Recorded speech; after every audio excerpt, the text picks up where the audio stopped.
Hey guys, कैसे आप सब लोग। मैं हूं शनेश्वरी और मेरे चैनल बीटीएच मूवीज में आप सबका फिर से एक बार स्वागत है। तो गाइस, आज मैं बात करने वाली हूँ 2019 में आई मूवी अदाई के बारे में। ये कहानी एक ऐसी लड़की की है जो बिना कपड़ों के एक बिल्डिंग में फंस जाती है। इस हालत में वो क्या करती है और उसके साथ क्या होता है और उस हालत से वो कैसे निकलती है, ये सब इस मूवी में दिखाया गया है।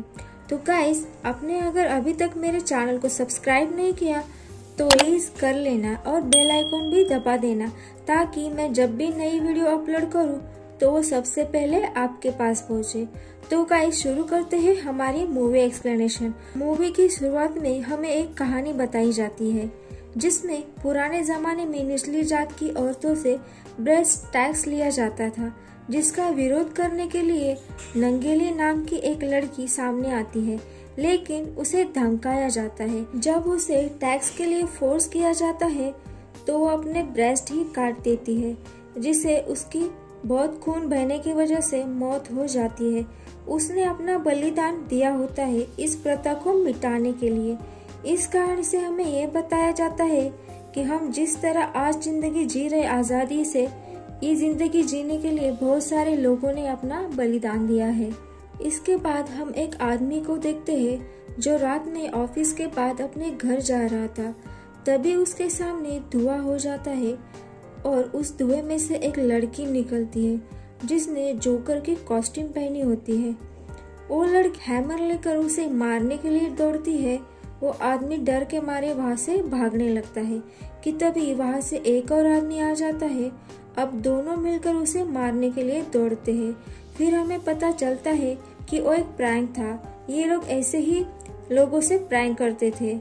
इस ग्रुप की लीडर होती है कामिनी, जो कि एक चैनल के लिए ऐसे प्रैंक वीडियोस बनाती है ताकि उसके चैनल की टीआरपी बढ़ सके। कामिनी को कोई मतलब नहीं होता कि उसके प्रैंक से किसी को प्रॉब्लम हो रही है या नहीं। वो बस अपने शो के लिए कुछ भी करती है और उसे चैलेंज लेना बहुत पसंद है। इसके बाद हमें 3 ग्रुप मेंबर्स को भी दिखाया जाता है जिनका नाम होता है गौरी, सुकुमार और आकाश।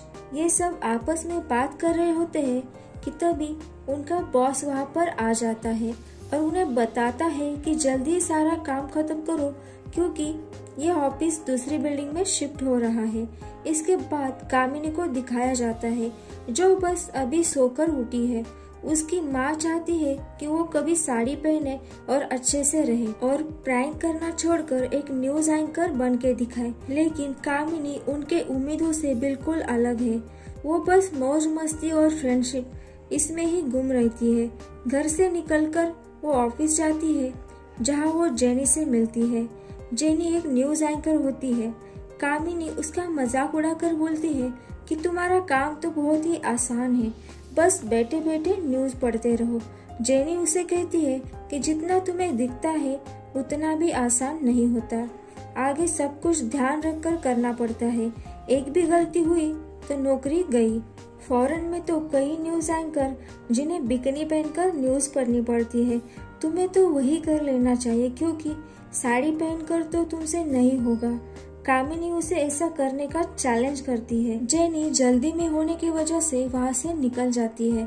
तभी न्यूज रीड करने का टाइम हो जाता है, लेकिन जेनी कहीं पर भी नहीं मिल रही होती तो उसका बॉस काफी गुस्सा कर रहा होता है। तभी कामिनी कहती है कि मैं न्यूज रीड कर सकती हूँ। तब उसका बॉस मना कर देता है, लेकिन उसके ज्यादा इंसिस्ट करने के बाद वो तैयार हो जाता है। तो कामिनी काफी अच्छे से न्यूज पढ़ लेती है, जिसे देखकर सब लोग हैरान हो जाते हैं क्योंकि उसने ये पहली बार किया था। उसकी माँ भी काफी खुश हो जाती है। तभी जेनी वहाँ पर आती है। वो कामिनी को न्यूज पढ़ता देखकर रिलैक्स हो जाती है। वो बताती है कि किसी ने उसे बाथरूम में बंद किया था। उसे नहीं पता था कि ऐसा किसने किया। अब बिल्डिंग पूरी खाली हो जाती है।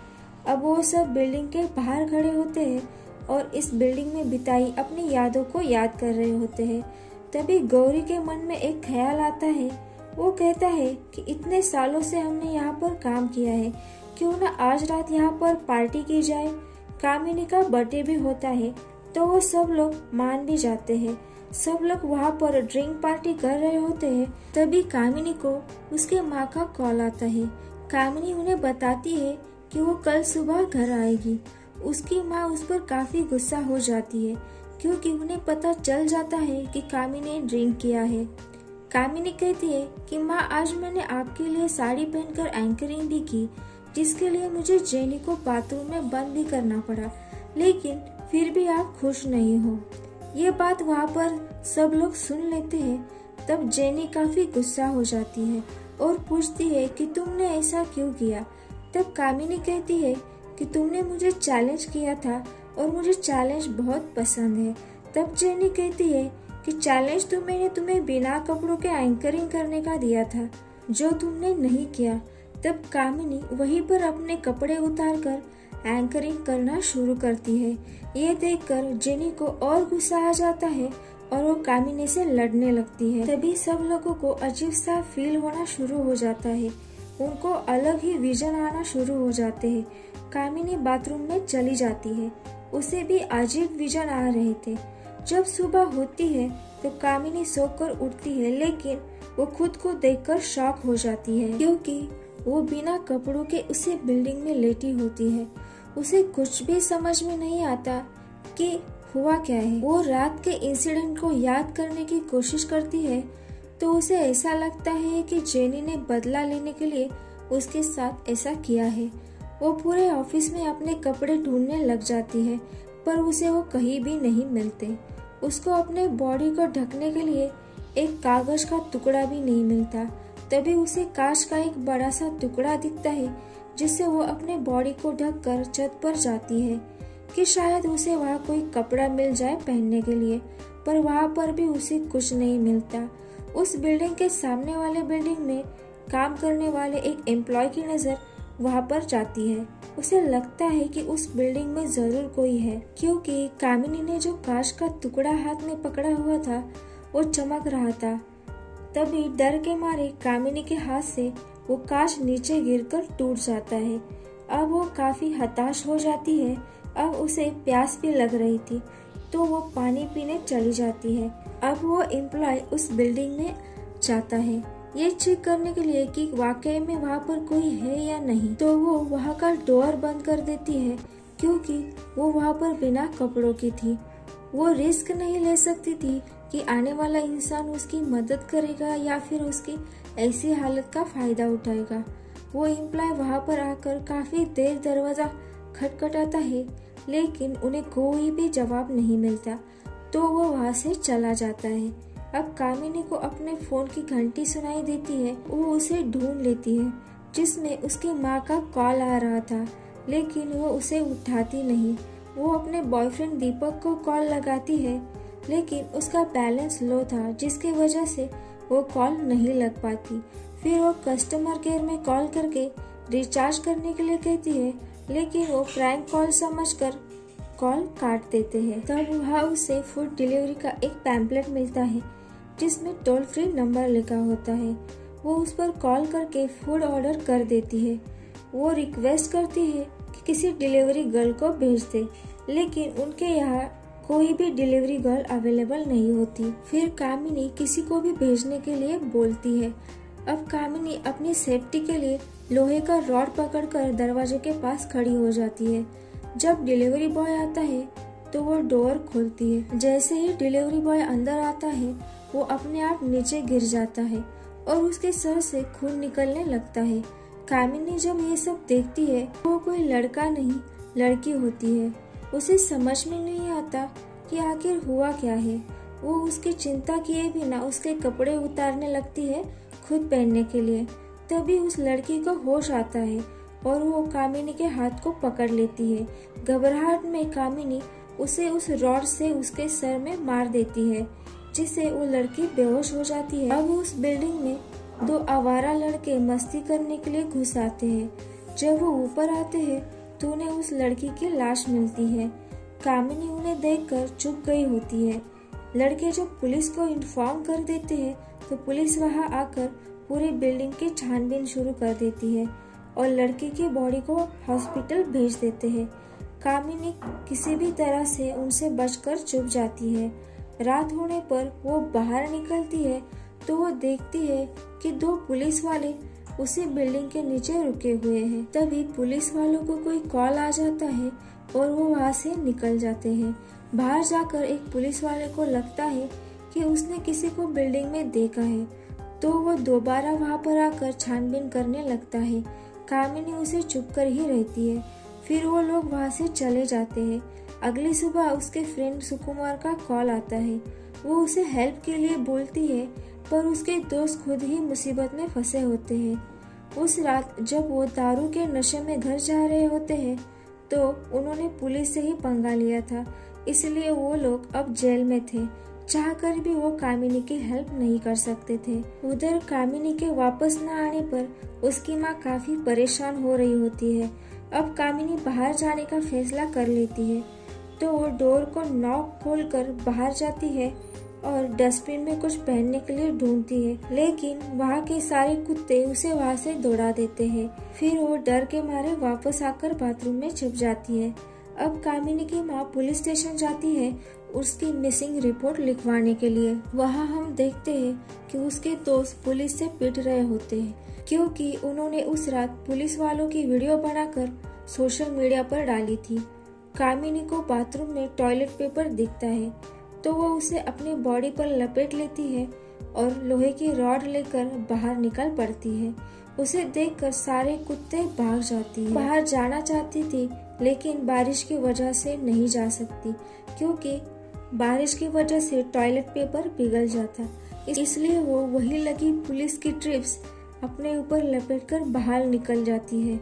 वो देखती है कि वहाँ से एक इंसान गुजर रहा होता है, तो वो उसे हेल्प मांगती है, तो इंसान उसे कपड़े दे देता है।